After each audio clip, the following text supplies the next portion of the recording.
রাজনীতি মানেই যুক্তিতর্কের লড়াই, কিন্তু মেক্সিকোর পার্লামেন্টে সেটি পরিণত হলো চুল টানাটানি আর কিল ঘুষির লড়াইয়ে। দেশের আইন বানাতে এসে নিজেরাই করলেন আইনের লঙ্ঘন। ভদ্রতার সব সীমারেখা পার করে সরাসরি স্পিকারের পোডিয়ামের সামনেই শক্তি প্রদর্শন করলেন পার্লামেন্ট সদস্যরা। 15 ডিসেম্বর মেক্সিকোর কংগ্রেসের অধিবেশন কক্ষে এই হট্টগোল ঘটে। ফক্স নিউজের বরাতে জানা যায়, প্রস্তাবিত একটি আইনের প্রতিবাদে বিরোধী দল ন্যাশনাল অ্যাকশন পার্টি PAN এর আইন প্রণেতারা পোডিয়াম দখল করলে এই বিশৃঙ্খলার সৃষ্টি হয়। পরে চিৎকার চেঁচামেচির মধ্যে উভয় পক্ষের আইন প্রণেতারা অধিবেশন কক্ষেই হাতাহাতিতে জড়িয়ে পড়েন। সামাজিক যোগাযোগ মাধ্যমে ছড়িয়ে পড়া ভিডিওতে দেখা যায় একাধিক নারী পার্লামেন্ট সদস্য একে অপরকে ধাক্কাধাক্কি ও চুলোচুলি করছেন। কক্ষের ভেতরে ধারণ করা ভিডিও ফুটেজে আইন প্রণেতাদের মধ্যে মারামারির এই দৃশ্য ধরা পড়ে। পরিস্থিতি উত্তপ্ত হয়ে উঠলে একজন পুরুষ আইন প্রণেতা পরিস্থিতি শান্ত করতে এগিয়ে আসেন। তবে এর মধ্যেই আরও কয়েকজন সদস্য আক্রমণাত্মক ভঙ্গিতে পোডিয়ামের দিকে ছুটে আসেন। পরে একাধিক নারী আইন প্রণেতাকে ধাক্কাধাক্কি ও কুস্তিতে জড়াতে দেখা যায়। অন্য পার্লামেন্ট সদস্যরা নজিরবিহীন এই হট্টগোল মোবাইল ফোনের ক্যামেরায় ধারণ করেন।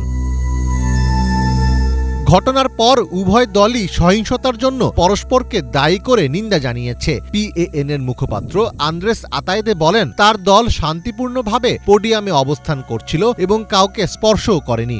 অন্যদিকে মোরেনা দলের মুখপাত্র পাওলো গার্সিয়া অভিযোগ করেন, বিরোধী দল ক্রমাগতভাবে যুক্তির বদলে সহিংসতার পথ বেছে নিচ্ছে। এ ঘটনার পেছনে মূল কারণ ছিল ক্ষমতা দখলের লড়াই।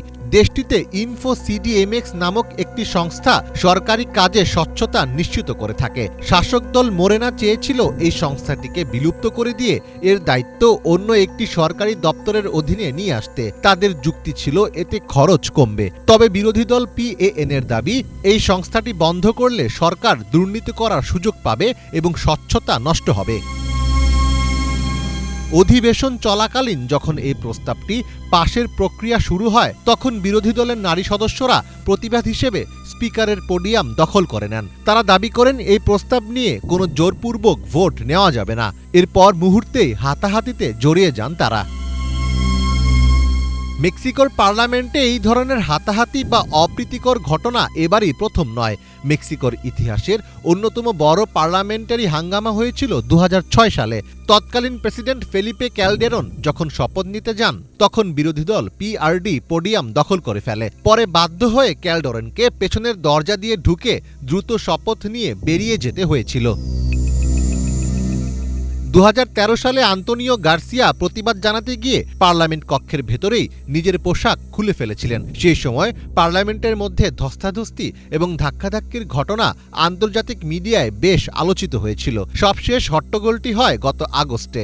জাতীয় সঙ্গীত শেষে বক্তৃতা দেওয়াকে কেন্দ্র করে হাতাহাতিতে জড়িয়ে যায় দুই পক্ষ। বিভিন্ন সময়ে স্পিকারের চেয়ার ঘিরে ধরা, ব্যানার নিয়ে চিৎকার করা এবং ধাক্কাধাক্কিতে জড়ানো মেক্সিকান রাজনীতির একটি অলিখিত সংস্কৃতি হয়ে দাঁড়িয়েছে। মীর ফজলে রাব্বি, বাংলা ভিশন।